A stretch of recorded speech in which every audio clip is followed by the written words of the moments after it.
ভাই হ্যাঁ বল কি হয়েছে?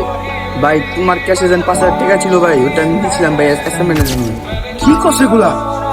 আমি তো আর স্টাফের সাথে খারাপ ব্যবহার করছি। হ্যালো শাকিরুল, আমি তো বুঝতে পারিনি এই যে ভুল হয়ে গেছে আমার। ভাই ভুল তো আপনার না, ভুল হলো আমাদের।